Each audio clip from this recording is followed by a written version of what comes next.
Ikulong niyo na siya, basta akin ang pera. Wala akong pakialam kung mabulok siya sa rehas, Carlos.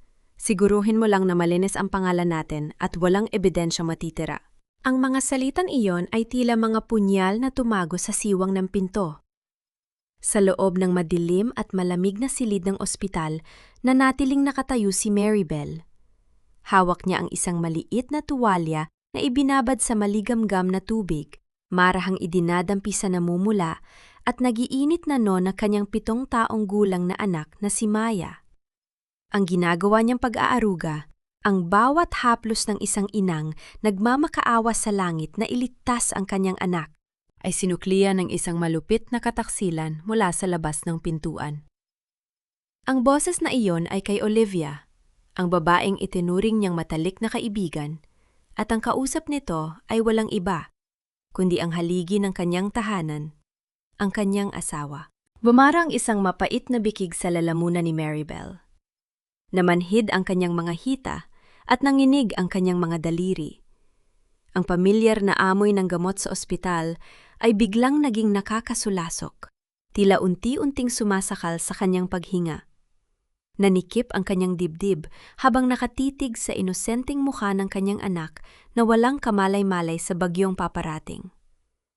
Paano nagawang ipagpalit ng lalaking pinangakuan ko ng habang buhay ang sarili kong kalayaan? Habang ang kaibigang pinagkatiwalaan ko ay siya palang ahas na tutuklaw sa aking pamilya, bumukas ang pinto. Pumasok si Carlos. Ang muka ay hindi kakikitaan ng anumang pagsisisi. Bagkus ay puno ng isang mapagkunwaring pag-aalala.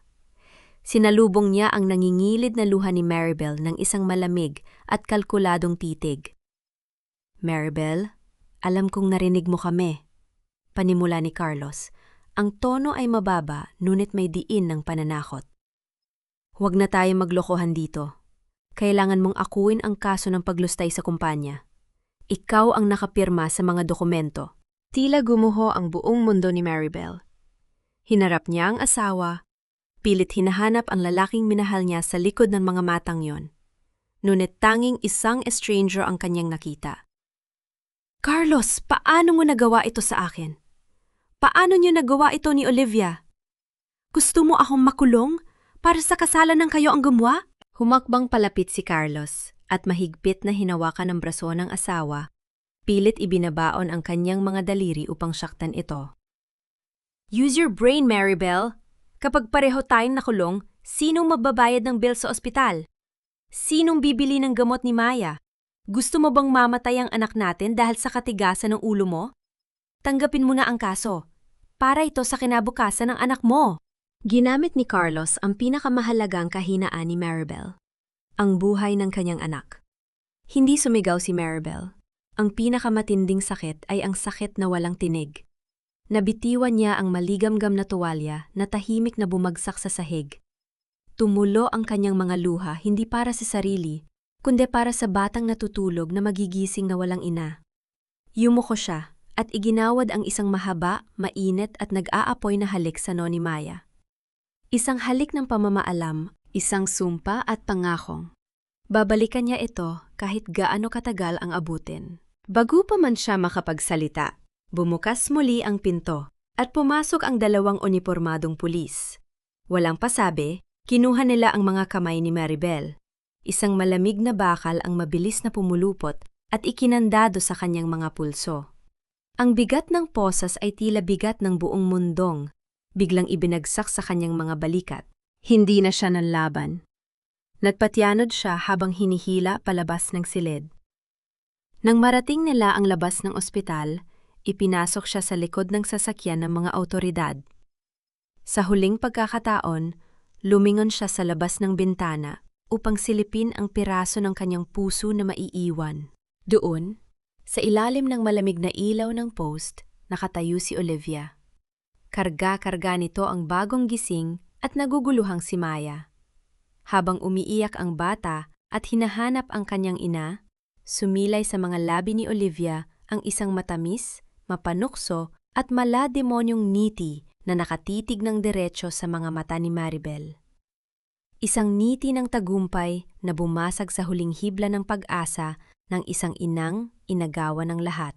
Ang tanging naging tugon ng gabi ay ang malakas na pagbagsak at pagsasara ng pinto ng sasakyan ng pulisya.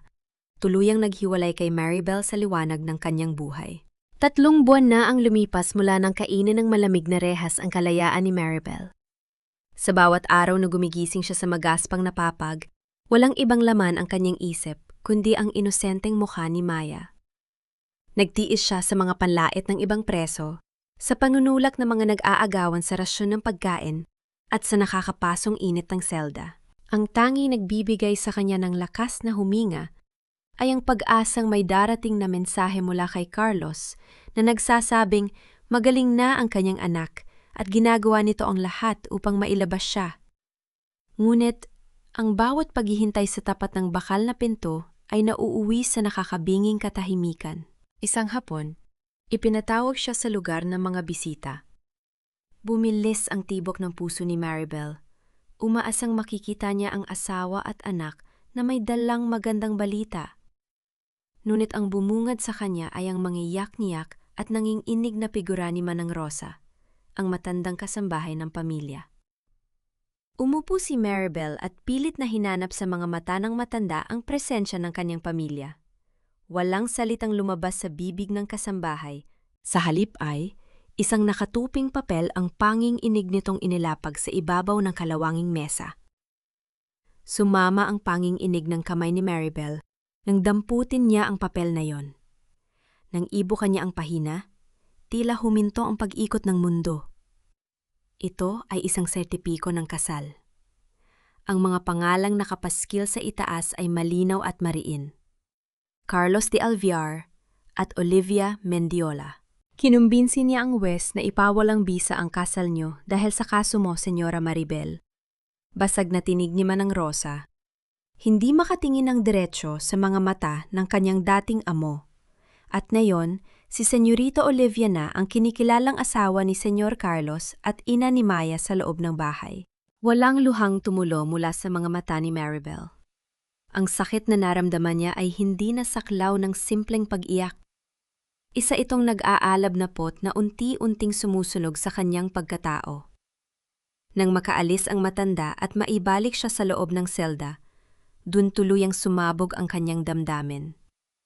Ikinuyom niya ang kanyang kamao at walang habas na inihampas yon sa magaspang at sementadong dingding. Sa bawat paghampas, umaagos ang sariwang dugo mula sa kanyang mga buko. Ngunit hindi niya alintana ang hapdi ng laman dahil mas nagdudugo at nawawasak ang kanyang kaluluwa. Pinunit niya ng paulit-ulit ang sertipiko ng kasal hanggang sa maging maliliit na piraso iyon na nagkalat sa maruming sahig. Mula sa madilim na sulok ng selda, isang maputla ngunit makapangyarihang kamay ang biglang pumigil sa kanyang duguang braso. Isang matandang babae na ang tindig ay nananatiling maharlika sa kabila ng kupas nitong uniforme ng bilanggo, ang matalim na tumitig sa kanya. Siya si Doña Amparo. Kahit ang mga bantay ng kulungan ay yumuyuko tuwing dumadaan ang matandang ito, isang misteryo kung hindi kailanman naungkat ng sinuman sa loob ng pasilidad. Ang luha ay para sa mga mahihina. Malamig, ngunit mariing utos ng matanda. Itago mo ang galit mo, Maribel. Hindi mo sila matatalo kung sisirain mo ang sarili mo sa loob ng rehas na ito. Ang tunay na paghihiganti ay pinaplano sa dilim at inihahain ng malamig. Parang binuhusan ng yelo ang buong sistema ni Maribel. Ang mga salitang iyon ay tumagos sa kanyang nanghihinang isip at nagpatahimik sa alon ng kanyang emosyon. Humupa ang kanyang pagwawala at napalitan ito ng isang nakapanging gilabot na katahimikan. Dahan-dahang lumuhod si Maribel sa malamig na sahig. Sa halip na umiyak, maengat at tahimik niyang pinulot ang bawat punit na piraso ng sertipiko ng kasal. Pinagpag niya ang mga ito, pinasadahan ng kanyang dugo ang mga daliri, at mahigpit na inipit sa loob ng bulsa sa tapat ng kanyang dibdib. Papatayin niya ang emosyon para mabuhay. Nang mismong hapong iyon, isang hindi kilalang bantay ang nag-abot sa kanya ng isang nakatuping sobreng walang pangalan ng nagpadala. Nang buksan niya ito, isang simpleng puting papel ang tumambad, naglalaman ng isang pangungusap na tuluyang bumasag sa huling pader ng kanyang pag-asa. Si Maya ay tinuturuan ng kalimutan ka. Ang tanging narinig sa loob ng makipot na selda ay ang marahan at nakakakilabot na tunog ng paglukot ng papel na yon mula sa loob ng kanyang bulsa. Isang paalala na ang oras niya ay unti-unting nauubos. Sa loob ng malamig at umaalingasaw na klinika ng piitan, tila unti-unting hinihigop ng hangin ang huling hininga ni Doña Amparo. Nakaratay ang matanda sa isang manipis na higaan, ngunit ang kanyang mga mata ay nananatiling matalim at nakapako kay Maribel. Nanginginig na inabot ng matanda ang isang kinakalawang, ngunit mabigat na susi, inilapat ito sa palad ng nakababatang bilanggo at ipinikit ng mahigpit ang mga daliri nito. Heto ang susi ng isang kaban sa labas ng mga rehas na ito, Maribel. Paos at naghihingalong wika ni Doña Amparo. Ang bawat salita ay may dalang bigat ng isang sumpang ipinapasa. Nakapaloob dyan ang yaman at kapangyarihang magbabangon sa iyo mula sa hukay na pinaglagyan nila sa iyo. Ngunit tandaan mo ito, hindi maaaring lumabas si Maribel sa kulungang ito dahil muli ka lang nilang dudurugin. Ilibing mo na ang babaeng umiiyak. Mula ngayon, ikaw ay si Winona Salcedo. Nang gabing bawian ng buhay si Doña Amparo, tumayo si Maribel sa harap ng basag at maalikabok na salamin sa banya ng selda. Tinitigan niya ang babaeng nasa refleksyon, payat, mugto ang mga mata at puno ng takot. Kinuha niya ang isang matalim na gunting. Walang pag-aalinlangan, idinikit niya ang talim sa kanyang mahaba at tuyot na buhok.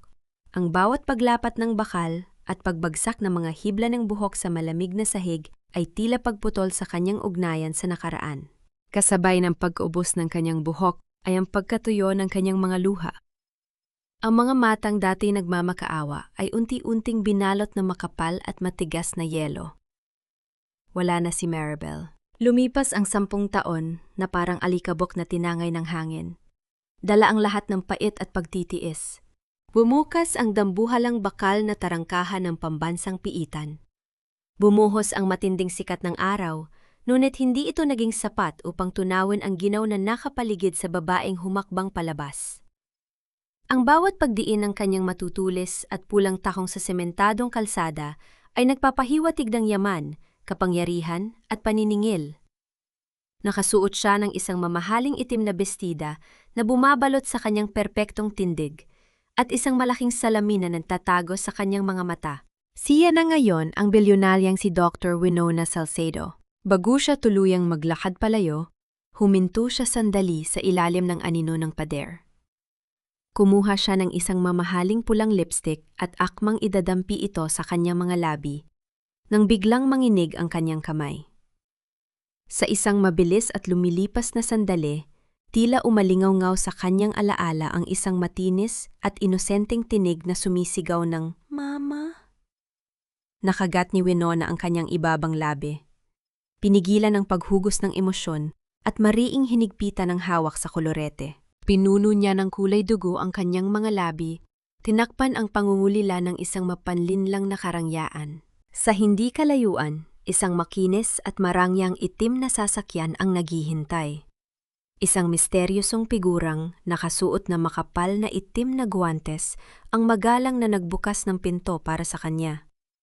Walang imik na pumasok si Winona at agad na napansin ang isang makapal na brown envelope na nakapatong sa malambot at balat na upuan. Ito ang ulat na matagal na niyang hinihintay. Maingat niyang binuksan ang sobre at kinuha ang unang litrato. Bumagsak ang kanyang paghinga. Ito ay larawan ni Maya, 17 taong gulang na ngayon. Ngunit walang bakas ng saya sa dalagita. Ang mukha nito ay maputla, ang mga balikat ay nakayuko na tila may daladalang mabigat na parusa, at ang mga mata ay nanlilisik ngunit walang kaluluwa. Isang malinaw na patunay ng malalim at matinding pang-aabusong emosyonal. Nag-init ang sulok ng mga mata ni Winona. Hindi dahil sa lungkot, kundi dahil sa nag-aalab na put na handang tupukin ang buong mundo. Mahigpit niyang nilamukos ang gilid ng larawan hanggang sa maglukot ang papel sa kanyang palad. Ang mga matan walang buhay ng sariling anak. Nagdiningning ang dambuhalang aranya sa gitna ng isang marang, yang bulwagan, kung saan ginaganap ang pinakamalaking pagtitipon ng mga matataas na tao sa lipunan.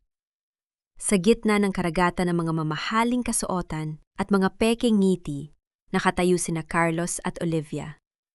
Mahigpit na nakapulupot ang braso ni Olivia sa asawa. Nagpapanggap bilang ang pinakahuwaran at perpektong mag-asawa ng gabi.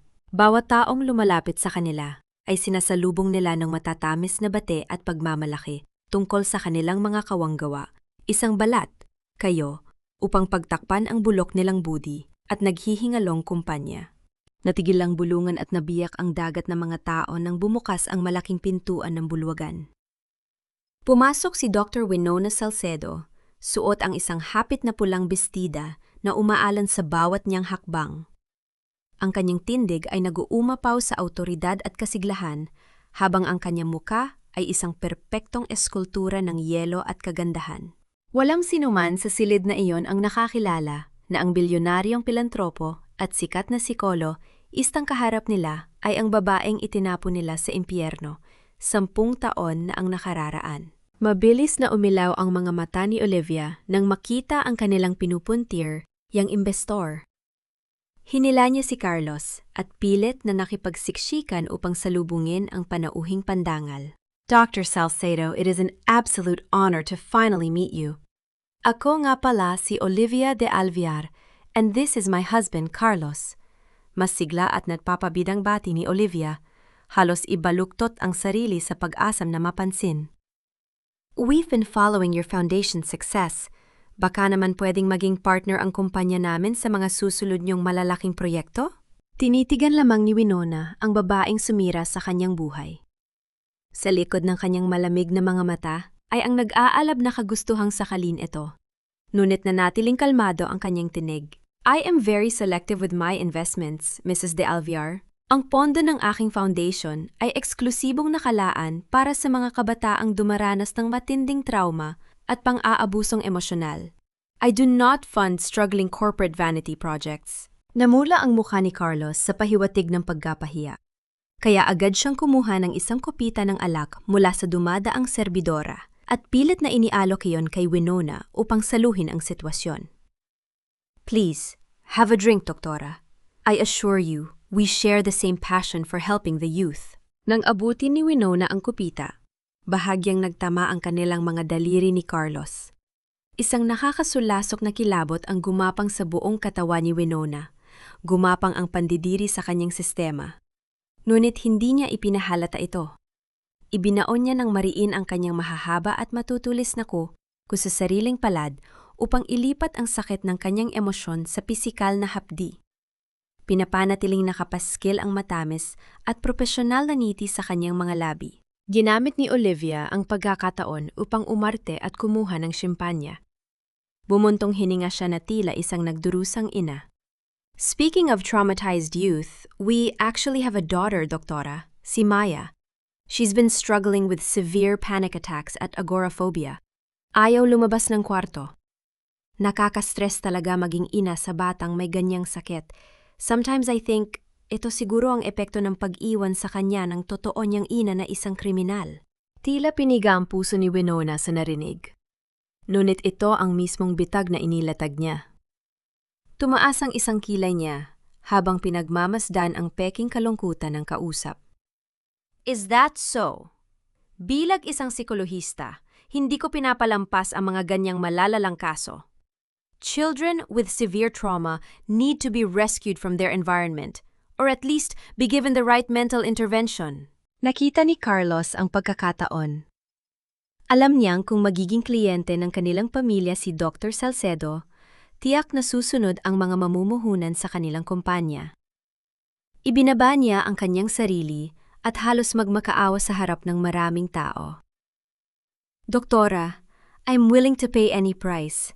Please, pwede mo bang maging private patient ang anak namin? Pumunta ka sa bahay, suriin mo siya. We really need your expertise to save our family's image. I mean, our daughter's future. Mumiti si Winona.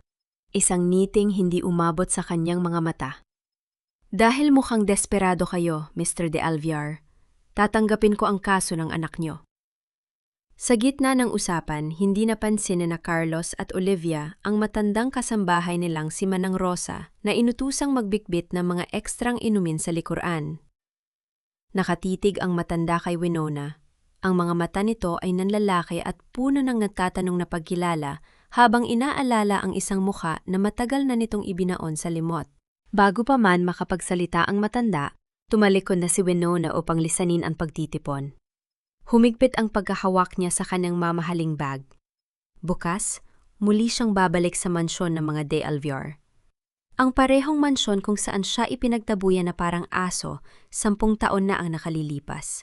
Mabigat ang bawat hakbang ni Winona habang tinatahak ang hagdanan ng mansyon ng mga De Alviar. Ang amoy ng mamahaling mahogany at ang mga nakasabit na mamahaling painting sa pader ay tila mga paalala ng lason na nakatago sa likod ng marang, yung tahanang ito.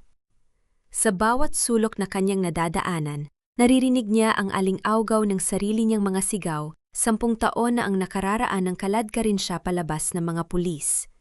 Ngunit ngayon, bumalik siya hindi bilang isang biktima, kundi bilang isang manunubos. Nang marating ang ikalawang palapag, huminto siya sa siwal ng bahagyang nakabukas na pinto ng kwarto ni Maya. Bahagyang umurong ang paghinga ni Winona sa kanyang nasaksihan. Nakatayo si Olivia sa likod ni Maya habang marahas na sinusuklay ang mahabang buhok ng dalagita. Ang mga galaw ni Olivia ay tila nagmamalasakit sa panlabas na anyo, ngunit ang bawat paghatak ng suklay ay may dalang nakatagong sakit.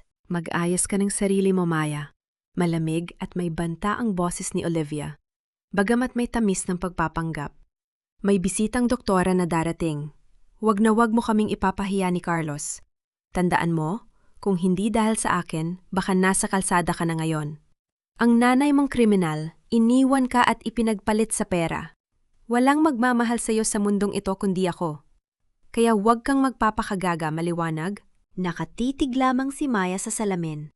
Ang 17 taong gulang na dalagita ay napakapayat, namumutla at bahagyang nangangatog ang mga balikat. Walang luhang lumabas sa kanyang mga mata, ngunit pilit niyang kinagagat ang kanyang ibabang labi hanggang sa halos pumutok ito at magdugo para lamang pigilan ang sariling pag-iyak. Isang tahimik at sanay na pagdurusa sa ilalim ng kamay ng kanyang ina-inahan. Tila pinalitan na nagbabagong bakal ang puso ni Winona. Nanikip ang kanyang dibdib sa matinding galit at panlulumo. Ang kagustuhang sumugod sa loob, yakapin ang anak at sakalin si Olivia ay halos lumamon sa kanyang pag-iisip. Ngunit ibinaon niya ang kanyang mga kuko sa sariling palad. Hindi ngayon, kailangan niyang magpakatutol.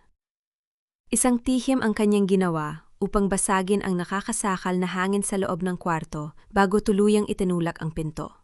Mabilis na nagbago ang muka ni Olivia. Napalitan ng isang malapad at malambing na ngiti nang makita si Winona. "Oh, Dr. Salcedo! Kanina ka pa ba dyan? Tinutulungan ko lang mag-ayos itong anak natin. Sobrang sensitibo kasi niya talaga." Sinalubong siya ni Winona ng isang malamig at walang kapantay na profesionalismo. "I need to speak with my patient alone, Mrs. De Alviar.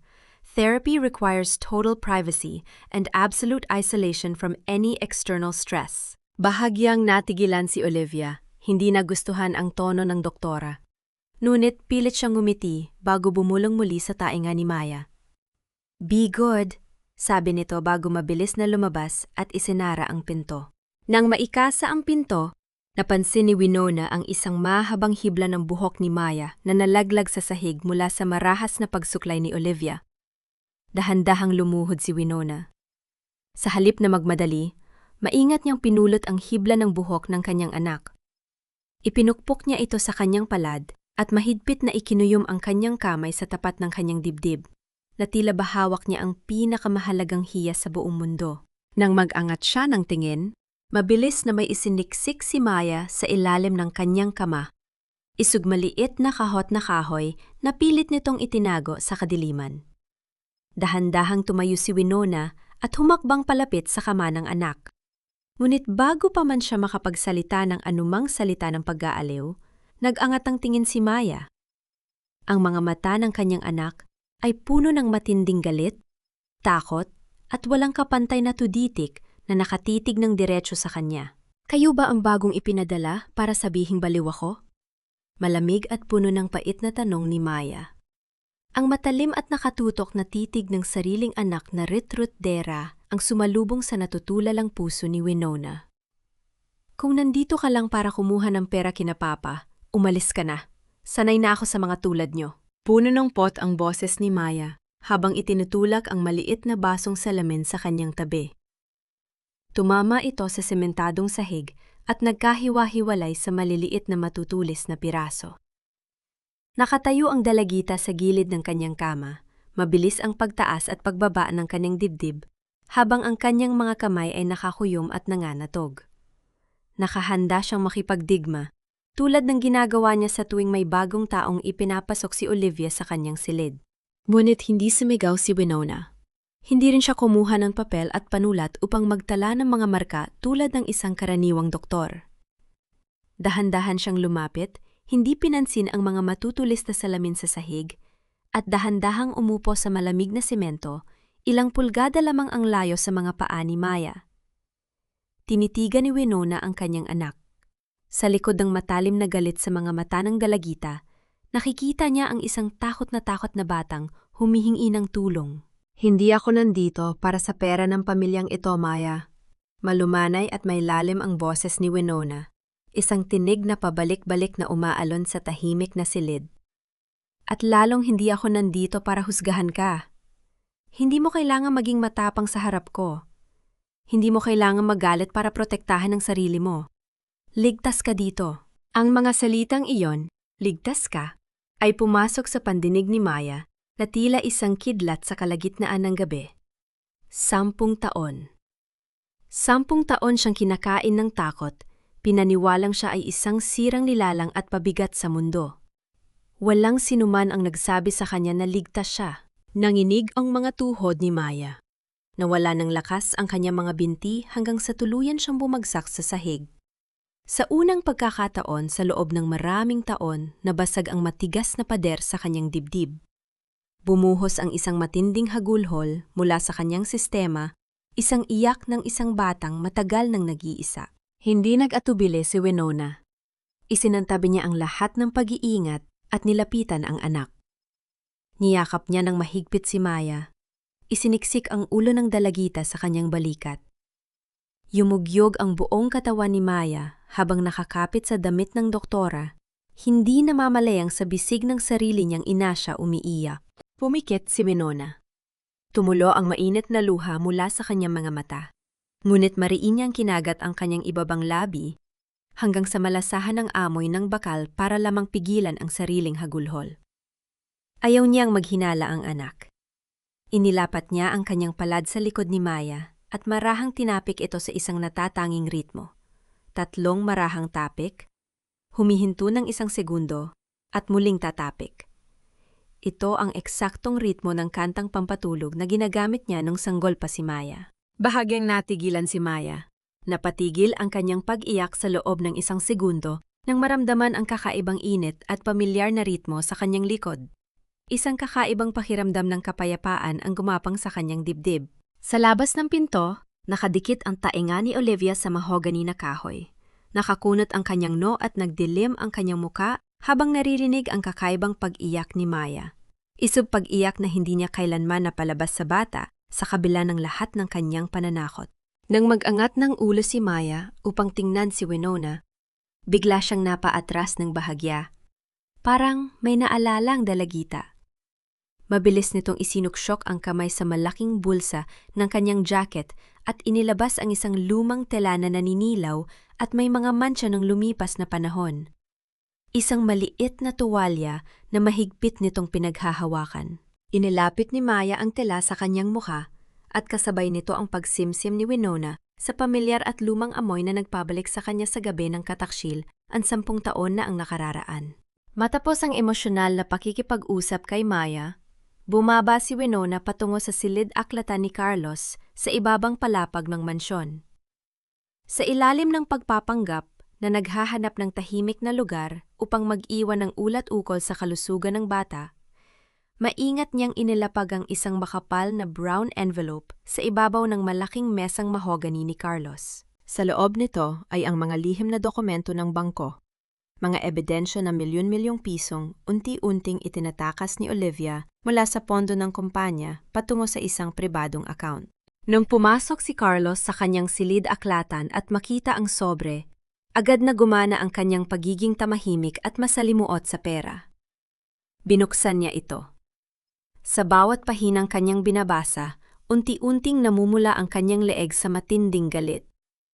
Ang perang inakala niyang nawala dahil sa pagbagsak na merkado ay nasa ilalim pala ng pangalan ng kanyang bagong asawa. Mabilis na lumabas si Carlos ng silid-aklatan habang hawak ang mga papel. Narinig ng buong bahay ang kanyang galit na boses nang harapin niya si Olivia sa gitna ng malaking bulwagan. "Ano to, Olivia?" sigaw ni Carlos habang ibinabagsak ang mga papel sa tapat ng mukha ng babae. "Saan galing ang mga pondo sa pribadong account na to? Binubulsa mo ba ang pera ng kumpanya habang pinalalabas mong nalulugi tayo?" Nagulat si Olivia. Namutla ang kanyang mukha. Ngunit mabilis na bumalik ang kanyang kasanayan sa pagmamanipula. Pinalabas niyang siya ang biktima at nagsimulang umarte. "Nababaliw ka na ba, Carlos? Bakit ka naniniwala sa mga papel na yan? Ginagawa ko lang to para sa proteksyon ng pamilyang to. Natatakot akong mabaon tayo sa utang dahil sa kapabayaan mo sa negosyo." "Sinungaling!" Sa gitna ng matining galit at pagkasera ng kanyang ego, itinaas ni Carlos ang kanyang kamay at isang malakas na tat ang iginawad niya sa pisngi ni Olivia. Tumama ang kanyang palad sa balat ng babae na nagpaatras dito at nag-iwan ng pulang marka sa mukha nito. Sa tuktok ng hagdanan, nakatayo si Winona habang marahang humihigop ng mainit na tsaa mula sa isang porselanang tasa. Pinagmamasdan niya ang eksena sa ibaba na may malamig na kasiyahan sa kanyang mga mata.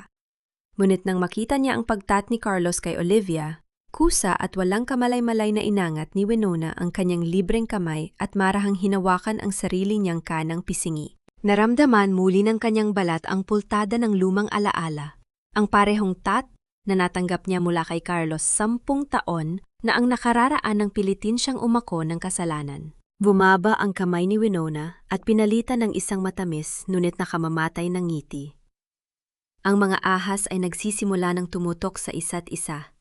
Akmang tatalikod na si Winona upang bumalik sa silid-aklatan nang may isang nanginginig na kamay ang biglang humawak sa kanyang braso. At dahan-dahan siyang hinila patungo sa madilim na sulok ng imbakan sa ilalim ng hagdan. Si Manang Rosa. Ang matandang kasambahay na namumutla at nanginginig ang buong katawan habang nakatitig ng diretso sa mga mata ni Winona. "Alam ko kung sino ka," bulong ng matanda sa isang nanginginig at basag na boses. "Senyora Maribel?" Nakatayo sina Winona at Manang Rosa sa loob ng madilim at makipot na imbakan sa ilalim ng hagdan. Walang kurap na tinitigan ni Winona ang matandang kasambahay. Hindi siya nagkaila. Hindi siya natakot.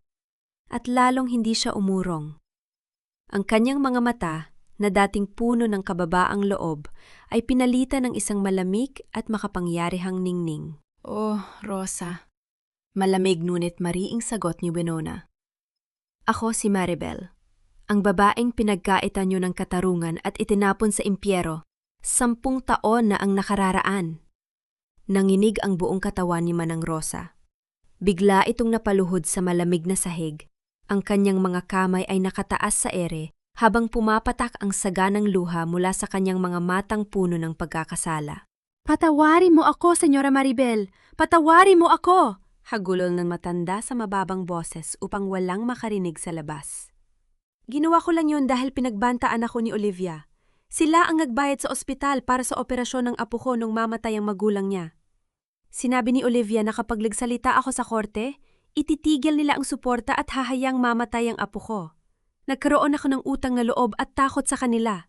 Tinitigan ni Winona ang matandang nakaluhod sa kanyang mga paa. Pamilyar sa kanya ang ganitong klaseng pagmamanipula. Ang paggamit ng pagmamahal sa pamilya upang gawing alipin ang isang tao. Walang galit sa mukha ni Winona, kundi isang malamig na kalkulasyon. Kinuha ni Winona ang kanyang wallet mula sa mamahaling bag at inilabas ang isang itim na bank card. Inilagay niya ito sa nanginginig na palad ni Manang Rosa. "Binayaran nila ang tahimik mo gamit ang buhay ng apo mo." Wika ni Winona habang dahan-dahang itinatayo ang matanda. Ang card na yan ay naglalaman ng perang sapat para sa gamot, pag-aaral at kinabukasan ng apo mo hanggang sa makatapos siya. Hindi mo na kailangan maging utang na loob ang kataksilan nila. Napatitig si Manang Rosa sa card, pagkatakip ay napatingin kay Winona. Sa gitna ng matinding pagsisisi at pagkahabag, kinuha ng matanda ang kanang kamay ni Winona. Dahan-dahan itong inangat ang mga buko ng daliri ni Winona at idinikit sa kanyang sariling isang taos-pusong pagpapakita ng pagmamano at paggalang na ibinibigay lamang sa isang tunay na amo at tagapagligtas. Ano man ang iutos niyo, senyora. Basag ang boses na wika ni Manang Rosa. Isusuko ko ang buhay ko para makabawi sa inyo. Sinalubong ito ni Winona ng isang seryosong pang-aral. Mula ngayon, ang mga mata at tainga mo sa bahay na ito ay akin. Bawat kilos ni Olivia, bawat usapan nila ni Carlos, gusto ko malaman. Bumulong ang matanda habang nakatitig sa pintuan. Mag-iingat kayo, senyora. Narinig ko si Olivia kanina sa telpono.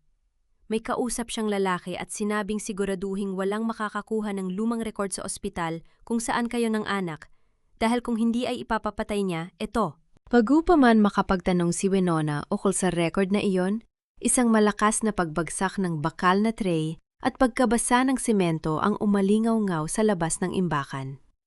Nakahinto sa may pintuan si Maya. Nabitiwan ng dalagita ang hawak na tray ng juice. Namumutla ang kanyang mukha, nangangatog ang kanyang mga labi at ang kanyang mga mata ay nanlalaki sa matinding pagkagulat habang nakatitig sa kanila. Sino po si Maribel? Nanginginig at puno ng takot na tanong ni Maya. At bakit niya sinasabi ang pangalang yan? Bahagyang tumigil ang pag-ikot ng mundo sa loob ng makipot na daanan. Ngunit bago pa man magpadala sa takot si Manang Rosa, mabilis na humakbang palabas si Winona.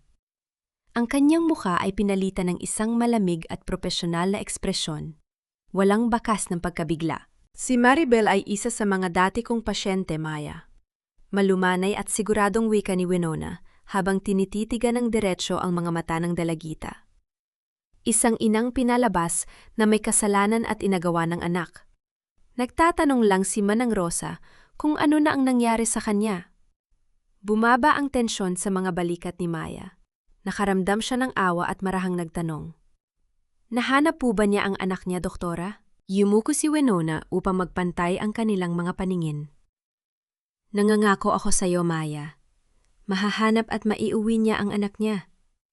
Walang kasinungalingan ang makakapigil sa isang ina. Nang sandaling yon, inilabas ni Maya mula sa kanyang likuran ang isang papel kung saan iginuhit niya ang isang maliit na araw at 2 taong magkahawak ang kamay.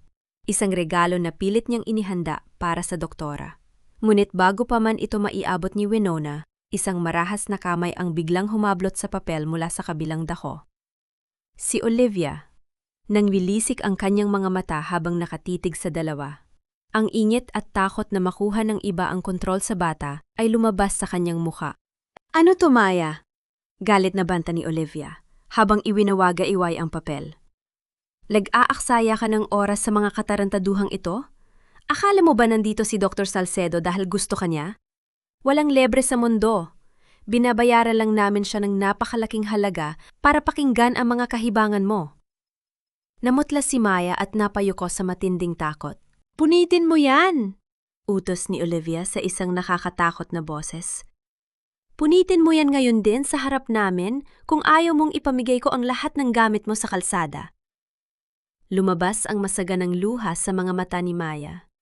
Sa ilalim ng matinding pagmamanipula at takot, kinuha ng dalagita ang sarili niyang iginuhit at nanginginig ang mga daliring pinunit ito sa maliliit na piraso.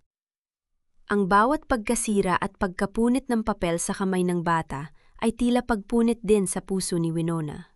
Nakatayo si Winona habang nakabaon ang kanyang mga kuko sa loob ng bulsa ng kanyang coat. Nilalamon siya ng kagustuhang patayin si Olivia sa mismong sandaling iyon. Ngunit kailangan niyang tiisin ang dusa upang hindi mabigo ang buong plano. Kaladkad ni Olivia si Maya pabalik sa silid nito habang patuloy sa pagmumura. Nang maiwan si Winona sa hallway, Dahan-dahan siyang lumuhod. Pinulot niya ang isang maliit na punit ng papel mula sa sahig, ang bahagi ng iginuhit na araw at ang nakangiting mukha ng bata. Maingat niya itong isinilid sa panloob na bulsa ng kanyang vest, malapit sa kanyang puso. Habang naglalakad si Winona patungo sa hagdanan, napansin niya ang isang kakatwang kilos. Lumabas si Carlos mula sa silid ng dalagita, palihim na isinusuksok ang isang maliit na nakakorsong kahoy na kahon sa loob ng kanyang Amerikana. Bakit naghahalugog si Carlos sa sariling kwarto ng kanyang anak? Ngunit hindi na nagkaroon ng oras si Winona upang mag-isip. Pagdating ng gabi, isang malaking kaguluhan ang sumabog sa mansyon.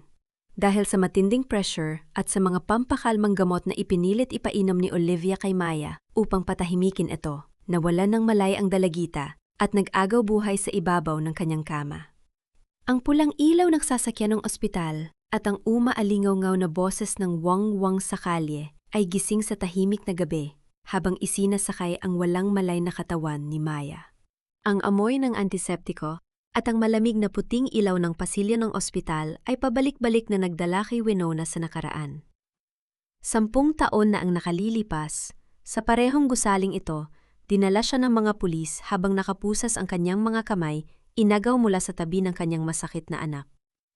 Ngunit ngayong gabi, bumalik siya hindi bilang isang walang laban na biktima, kundi bilang isang makapangyariang tagapagligtas. Sa labas ng silid ng emergency room, malayang umaalingaw-ngaw ang galit na boses ni Carlos at Olivia. Walang pakialam ang dalawa sa kalagayan ng bata, bagkus ay ang sarili niyang reputasyon ang inaalala. "Kasalanan mo to, Olivia!" Galit na bulew ni Carlos, habang dinuduro ang asawa. "Pinalalabas mong baliw si Maya, tapos pinainom mo pa ng sobrang pampakalma. Kapag nalaman ng media at ng mga investor to, ruin na ang pangalan ng kumpanya natin. Bakit ako lang ang sisihin mo?" Ganti ni Olivia, habang nalilisik ang mga mata. "Ikaw ang walang kwentang ama na walang ginawa kundi magtago sa likod ko. Ginagawa ko lang ang lahat para kontrolin ang batang yan." Bumagsak ang bawat hakbang ng pulang tahong ni Winona sa semento. Huminto siya sa gitna ng dalawa. Ang kanyang kaanyuan ay puno ng hindi matatawarang kapangyarihan at puot. "Tumahimik kayong dalawa." Malamig at napakalakas na utos ni Winona na nagpatahimik sa mag-asawa. "Nasa ospital kayo, hindi sa palengke." Tinitigan ni Winona si Carlos ng diretso sa mga mata. "As the chairwoman of the Child Welfare Foundation, formal ko nang ipinaalam sa pamunuan ng ospital ang kasong ito. The overdose of prescription sedatives on a minor is a clear case of severe child abuse and reckless endangerment. Maari kayong makulton dahil dito." Namutla si Carlos. Ang kanyang pagiging duwag ay muling lumabas. Agad niyang pinalabas na walang kasalanan ang sarili at isinakripisyo ang asawa. "Doktora Salcedo, please, wag mo kaming kasuhan. Maayos pa to. Kasalanan to ni Olivia. Siya ang nagbibigay ng gamot kay Maya nang hindi ko alam. Pakiusap, tulungan mo kami." Sinulyapan ni Winona si Olivia na nanginginig sa galit dahil sa pagtataksil ng asawa. "Papasok ako sa loob, at ayokong makita ang mga mukha niyo sa silid na ito." Pumasok si Winona sa silid ni Maya. Nakahiga ang dalagita, namumutla at may nakahabit na swero sa kanyang braso. Dahan-dahang lumapit si Winona. Kumuha siya ng isang malinis na tuwalya, ibinabad sa maligamgam na tubig at marahang ipinunas sa noo ni Maya. Ito ang eksaktong ginawa niya 10 taon na ang nakararaan. Ngunit ngayon, walang sinuman ang may lakas ng loob, nakalad ka rin siya palabas. Lumapit ang doktor na namamahala at bumulong kay Winona. "Doktora Salcedo, may nakita kaming kakaibang chemical sa dugo ng bata. Hindi lang ito basta pampakalma. May unti-unting lason na tumatagas sa kanyang sistema sa loob ng mahabang panahon." Nag-apoy ang galit sa puso ni Winona. Babayaran ito ni Olivia. Nang dahan-dahang imulat ni Maya ang kanyang mga mata, nakita niya ang mukha ni Winona sa kanyang tabi. Nanginginig na inangat ng dalagita ang kanyang nangingitim na kamay at mahigpit na hinawakan ang mga daliri ng doktora. "Huwag mo akong iwan, doktora." Mahina at paos na pakiusap ni Maya habang pumapatak ang luha mula sa kanyang mga mata. "Huwag mo akong iwan tulad ng ginawa ng totoo kong nanay." Dumigo ang puso ni Winona sa narinig, habang pilit niyang tinitiis ang matinding sakit ng katotohanan. Tahimik ang silid ng ospital. Habang nakatitig si Winona sa namumutlang mukha ng kanyang anak, nagpasya siyang oras na upang sirain ang lason ng kasinungalingan na 10 taong ibinaon ni Olivia sa isip ng bata. "Doktora?" Mahinang tanong ni Maya habang nakatingin sa kisame. "Bakit po kaya ako iniwan ng totoo kong nanay? Masama po ba akong anak? Kaya mas pinili niyang ipagpalit ako sa pera?" Humigpit ang hawak ni Winona sa kamay ng dalagita. Pilit pinapahupa ang panginginig ng sariling boses. "May ikukwento ako sa iyo, Maya. May kilala akong isang ina. Hindi niya kailanman ginustong iwan ang kanyang anak. Pinagkaitan siya ng katarungan, itinapon sa kulungan ng sarili niyang asawa at kaibigan, at pinagbanta ang papatayin ang kanyang anak kung hindi siya mananahimik. Bawat gabi sa loob ng malamig na rehas, ang anak lang niya ang dahilan kung bakit siya patuloy na humihinga." Kumunot ang noo ni Maya. Ang mga salitang yon ay tila mga patak ng tubig na nagtatanggal sa alikabok ng kasinungalingang itinanim sa kanya. "Talaga po? Hindi po ba siya masamang tao?" Bago pa man makasagot si Winona, marahang bumukas ang pinto. Pumasok si Manang Rosa habang balisa at palingon-lingon sa pasilyo. May hawak itong isang lumang kahoy na kahon, ang kahon na palihim, na hinahanap ni Carlos noon sa silid ni Maya. "Heto na, Maya." Basag ang boses ni Manang Rosa habang inilalapag ang kahon sa kandungan ng dalagita. Ito ang mga bagay na itinago sa'yo ni Olivia sa loob ng 10 taon. Ito ang tunay na nilalaman ng puso ng nanay mo. Nang buksan ni Maya ang kahon, tumambad ang mga tumpok ng lumang papel. Mga liham na isinulat sa murang papel ng kulungan, may mga petsa mula nung 7 taong gulang pa siya hanggang sa kasalukuyan. Lahat ay nakapangalan sa kanya, at ang bawat isa ay may lagda ng kanyang tunay na ina, si Maribel. Binuksan ni Maya ang isa sa mga liham na naninilaw na sa kalumaan. Binasa niya ang mga linyang isinulat ng kamay ng kanyang ina. "Maya, aking anak, patawarin mo si Mama kung wala ako sa tabi mo ngayong kaarawan mo. Huwag kang maniniwala sa mga sasabihin nila. Mahal na mahal kita at ginagawa ko ang lahat para makabalik sa'yo." Parang pader na nagiba ang galit sa puso ni Maya. Bumuhos ang masaganang luha mula sa kanyang mga mata habang binabasa ang bawat liham ng pagmamahal na ipinagkait sa kanya ng 10 taon. Ang 10 taong pot sa kanyang ina ay tuluyang natunaw. Pinalitan ng isang matinding sakit at pangungulila. Pumatak ang isang malaking luha ni Maya ng diretsyo sa huling linya ng liham, na pumatak sa mga salitang, "Mahal na mahal kita, Maya." Nang sandaling iyon, marahas na bumukas ang pinto ng silid. Pumasok si Olivia, nanlilisik ang mga mata nang makita ang kahoy na kahon at ang mga papel sa kamay ni Maya. "Saan mo nakuha yan?"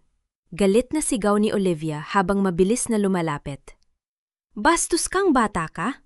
Sabi ko sa'yo huwag kang hahawak ng kahit anong basura." Puno ng takot at galit na iniharang ni Maya ang mga liham sa kanyang dibdib. Sa matinding galit at takot na mabunyag ang lahat, itinaas ni Olivia ang kanyang kamay at isang marahas na tat ang ibabagsak niya sana ng diretsyo sa mukha ng may sakit na bata. Ngunit bago pa man dumapat ang palad ni Olivia sa mukha ni Maya, mabilis na humakbang si Winona. Tila isang bakal na sipit na humawak ang kamay ni Winona sa pulso ni Olivia sa kalagitnaan ng ere. Bumabaon ang mga daliri ni Winona sa balat ng pulso ni Olivia. Pinipiga ito ng may matinding lakas na nagdulot ng matinding sakit sa babae. "Subukan mo siyang saktan muli sa harap ko," bulong ni Winona sa isang nakakakilabot at nakamamatay na boses habang nakatitig ng diretsyo sa mga mata ni Olivia. "At sisiguraduhin kong hindi ka na makakalabas ng kulungan kailanman." Sa isang mabilis na galaw, itinulak ni Winona ang kamay ni Olivia. Sa lakas ng tulak, nawala ng balanse ang babae at bumagsak sa malamig na sahig sa gilid ng mesa. Napahawak si Olivia sa kanyang namumulang pulso habang dumadaing sa sakit. Ngunit nang mag-angat siya ng tingin, tumambad sa kanya ang mukha ni Winona, isubmukhang wala ng itinatagong lambong ng pagpapanggap. Nang magtagpo ang kanilang mga mata sa malapit na distansya, natigilan si Olivia. Ang matalim na titig, ang galit na nag-aalab sa sulok ng mga mata, at ang hubog ng mukha na pilit nitong ibinaon sa limot 10 taon na ang nakararaan ay biglang naglinaw. Ikaw! Nanginginig ang boses ni Olivia habang nanlalamig ang kanyang buong katawan sa matinding takot. Hindi ka si Dr. Salcedo. Ikaw si Maribel. Paano nangyari to? Bakit ka nandito? Hindi na nagkaila si Winona. Dahan-dahan siyang humakbang palapit, tumayo sa tapat ng nakaluhod na si Olivia na tila isang hukom na handang magbaba ng hatol. Bumalik ako mula sa impyernong itinapon niyo ako, Olivia. Malamig at may matinding diin ang boses ni Winona na yumanig sa buong silid. Bumalik ako para bawiin ang kaisa-isang bagay na inagaw niyo sa akin at para siguraduhi babayaran niyo ang bawat luhang pumatak sa mga mata ng anak ko. Nakatulala si Maya sa ibabaw ng kama. Hawak pa rin ng kanyang nanginginig na mga daliri ang mga lumang liham ng kanyang ina. Tinitigan niya ang likod ng doktora, ang pamilyar na amoy, ang 3 marahang tapik sa kanyang likod nung umiiyak siya, ang proteksyong ibinibigay nito sa kanya sa bawat sandali. Doktora? Basag at nanginginig ang boses ni Maya habang umaagos ang saganang luha sa kanyang mga pisingi. Kayo po ba ang mama ko? Lumingon si Winona sa kanyang anak. Ang matigas at malamig nitong muka ay biglang lumambot, pinalitan ng walang kapantay na pagmamahal ng isang ina. Ako nga, Maya. Ako ang tunay mong mama. Patawarin mo ako kung natagalan ako. Sa gitna ng tensyon, pumasok si Carlos sa silid dala ang ilang papeles. Ngunit napatigil siya sa pintuan nang marinig ang usapan. Nang makita niya ang muka ni Winona at ang nakaluhod na si Olivia, ngamutla siya at napaatras. Maribel? Nautal na wika ni Carlos, tila nakakita ng multo. Paano ikaw si Dr. Salcedo? Habang nakatitig si Carlos sa kanyang dating asawa sa matinding takot, palihim nitong isinuksok ang kanyang kamay sa bulsa ng kanyang Amerikana at pinindot ang isang numero sa kanyang telpo o upang tumawag sa isang lihim na kausap. Ngunit si Olivia ay tuluyan ng nawala ng bait. Ang kanyang 10 taong kasinungalingan, karangyaan at kontrol sa pamilya ay gumuho sa isang iglap. Ang takot ay pinalitan ng isang nakakatakot na pagkabaliw. Nakalapag sa ibabaw ng mesa, sa gilid ng kama ang isang matalim na kutsilyo na ginagamit sa paggupit ng prutas. Mabilis na ginapang ng nanginginig na kamay ni Olivia ang hawakan nito. Nag-apoy ang kanyang mga mata habang tumatayo at direktang tumatakbo patungo sa walang laban na si Maya. Kung hindi siya magiging akin, walang makikinabang sa kanya. Galit at baliw na sigaw ni Olivia habang itinaas ang kutsilyo upang isaksak sa bata. Nalaglag ang puso ni Winona at nang walang pag-aalinlangan ay itinapon niya ang sariling katawan sa tapat ng kanyang anak upang harangin ang matalim na bakal. Hindi nagdalawang isip si Winona. Sa kalagitnaan ng mabilis na pagbaba ng matalim na bakal, itinalon niya ang sariling katawan sa tapat ng kanyang anak. Yakap-yakap niya si Maya habang ibinabagsak ang sariling likod sa direksyon ni Olivia. Lumaon ang matalim na kutsil sa balikat ni Winona. Napasigaw siya sa matinding hapdi habang ang malamig na bakal ay gumuhit sa kanyang balat na mabilis na sinundan ng pag-agos ng mainit na dugo na nagpadikit at nagpula sa kanyang mamahaling damit. Ngunit sa kabila ng matinding sakit, hindi binitawan ni Winona si Maya. Mas higit pa niyang ikinulong ang dalagita sa kanyang mga bisig upang siguraduhing walang kahit anong sugat ang tatama dito. Mama! Isang napakalakas at punong-puno ng takot na sigaw ang lumabas sa lalamunan ni Maya. Niyakap niya ang kanyang ina habang magkasama silang bumagsak sa sementadong sahig ng silid. Nang sandaling iyon, mabilis na bumukas ang pinto at pumasok ang 2 gwardiya ng ospital kasama ang mga pulis na tinawag ni Manang Rosa. Mabilis nilang sinunggaban si Olivia. Nahulog ang kutsilyo sa sahig habang pilit na nagpumiglas ang babae, gao-gao at galing-galing sa pagwawala tulad ng isang taong tuluyan ng nawala ng bait. Akin ang pamilyang to! Akin si Maya! Mamatay kayong lahat! Sigaw ni Olivia habang pilit siyang ikinokontrol at pinalalabas ng mga pulis. Mabilis ding sinubukang sumalisi ni Carlos patungo sa pintuan upang tumakas. Ngunit dalawang awtoridad ang mabilis na humarang sa kanya at ikinabit ang malamig na posas sa kanyang mga kamay. Ang telepono sa kanyang bulsa na nakabukas pa pala ay naglalaman ng kanyang pagtatangkang suhulan ang kanyang abogado upang itakas ang mga huling ari-arian. Sa sahig, nakaluhod si Maya habang nakakapit sa nanginginig na katawan ni Winona. Nanginginig ang maliliit na daliri ng dalagita habang pilit na itinatakpan ang sugat sa balikat ng kanyang ina upang pigilan ang pag-agos ng dugo. "Mama! Mama, huwag kang pipikit!" hagulhol ni Maya habang pumapatak ang saganang luha sa mukha ni Winona. "Patawarin mo ako, Mama! Patawarin mo ako sa lahat ng maling pilit na itinanim sa akin. Patawarin mo ako sa hindi pagkilala sa iyo." Namumutla na ang mga labi ni Winona dahil sa pagkawala ng dugo. Ngunit sa gitna ng matinding sakit, isang matamis at napakapayapang na ngiti ang sumilay sa kanyang mukha. Inangat niya ang kanyang nanginginig na kamay, isang kamay na may mansa ng sariling ang dugo, at marahang ipinunas sa pisngi ng kanyang anak bago inayos ang magusot na buhok nito. "Salamat, Maya." Paos at mahinang bulong ni Winona. "Salamat at tinawag mo uli akong mama. Wala nang mas mahalaga pa roon." Mabilis na pumasok ang mga nurse, dala ang isang kama. Inilipat nila ang nanghihinang katawan ni Winona habang patuloy na nakakapit si Maya sa kanyang kamay. Unti-unting nagdilim ang paningin ni Winona.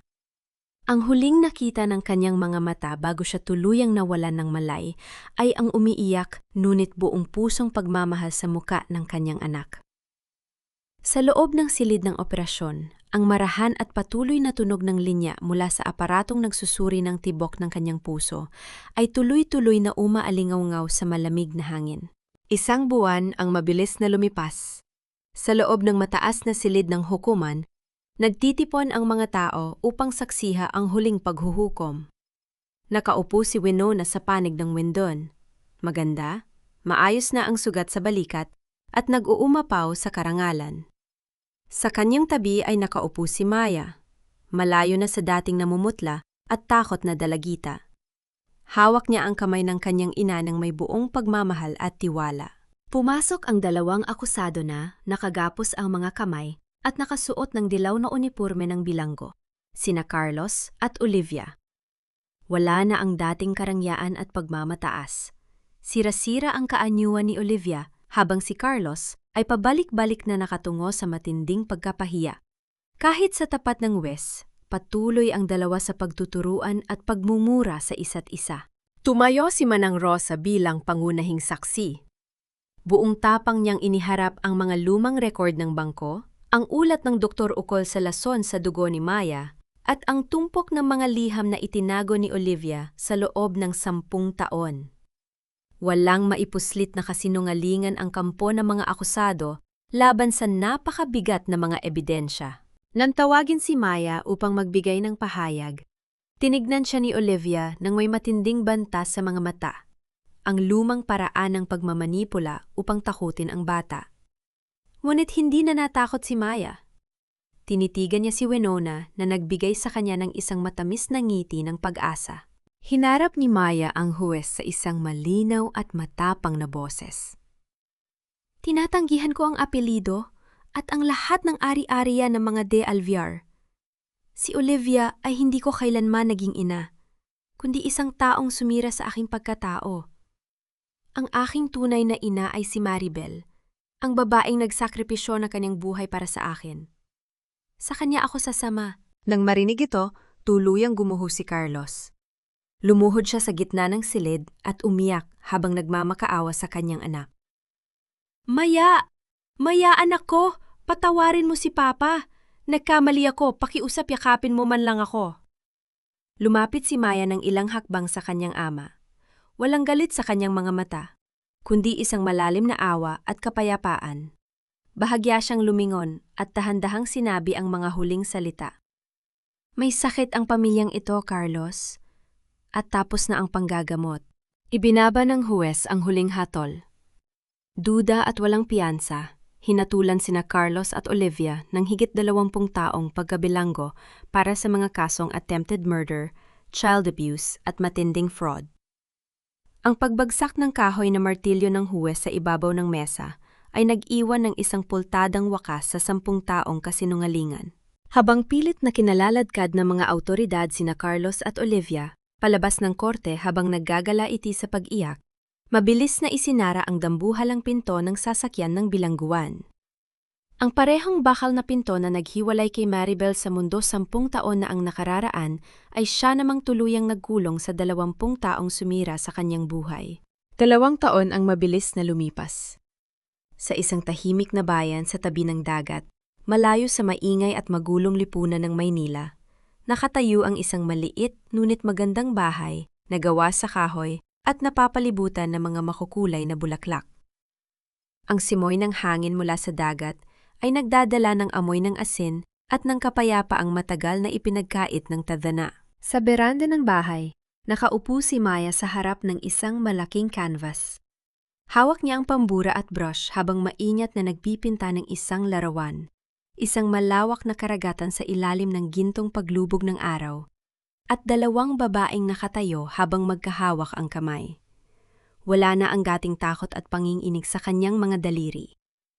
Ang kanyang mukha ay puno ng kalusugan, ang kanyang mga mata ay nagniningning sa saya, at ang kanyang boses ay malayang umaawit kasabay ng hangin. Lumabas si Manang Rosa mula sa kusina dala ang isang baso ng preskong katas ng mangga at inilapag ito sa tabi ng bata habang nakatitig ng may ngiti ng isang lola. Mula sa pintuan, lumabas si Maribel.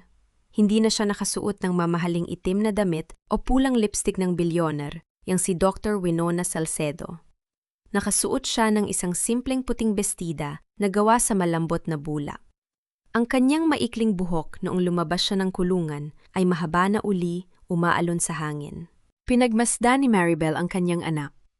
Sa mga sandaling yon, sumagi sa kanyang isip ang katanungan, napatawad na ba niya sina Carlos at Olivia na ngayon ay nabubulok sa loob ng malamig na rehas? Alam ni Maribel sa kanyang puso na may mga kasalanang hindi kailanman mabubura ng panahon. Hindi niya pinatawad ang kanilang kataksilan, ngunit pinatawad niya ang sarili. Pinatawad niya ang sarili sa mga taong wala siya sa tabi ng kanyang anak at pinakawalan na niya ang nagbabagong puot sa kanyang dibdib. Sapagkat ang paghawak sa galit ay tila pagpapahintulot sa mga taong yun na patuloy siyang ikulong sa nakaraan. Natagpuanan niya ang tunay na kapayapaan. Ang kapayapaan ay hindi ang pagkawala ng mga sugat at pilat sa katawan at kaluluwa, kundi ang tahimik na pagtanggap na ang mga pilat na yon ang naging kalasag upang mailigtas ang taong pinakamamahal niya.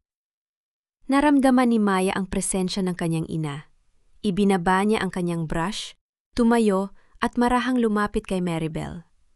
Isiniksik ng dalagita ang kanyang ulo sa balikat ng kanyang ina at mahigpit na yumakap sa bayong nito.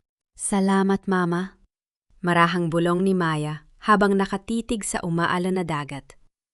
Salamat sa hindi pagbitaw. Salamat sa paglaban para sa akin. Pumikit si Maribel at iginawad ang isang halik sa tuktok ng ulo ng kanyang anak. Ang tunay na ina ay hindi lang nagluluwal ng buhay sa mundo.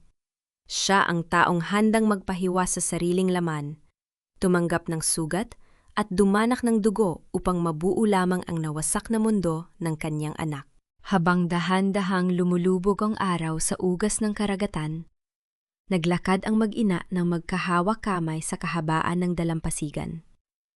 Ang bawat hakbang nila sa basang buhangin ay iniipon ng tubig dagat, binubura ang mga lumang bakas, at nagiiwan ng isang bagong simula na puno ng pag-asa, pagmamahal, at walang hanggang kapayapaan.